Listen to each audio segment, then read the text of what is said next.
Mana bu mantiqadan oyim o'ylashib Ahmadxonnani Ahmad akani qo'ylari chiqib keldingni bular hammasi bir joyga bo'ladi. Cho'pon asli shu Ahmad akani o'g'li. Nekarjida 4 ta, 5 ta, 10 ta, 15 ta qishloq molini jamlab shu odam boqadi. Endi biz ilgari chiqarib edik.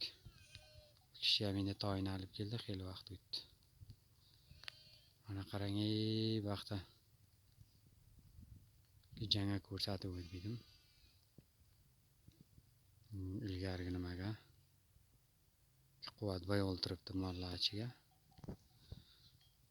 Mana baqa ham ko'yib bedimki, Morib aka mollarni chiqargan. Shunday bir yaxshi tabiat, shunday bir yaxshi havo. Bir tanaffus olsangiz mazza qiladi, kayf qiladi. Ular bir ne'mat Xudoning albatta. Bo'lsa xayr bo'ling.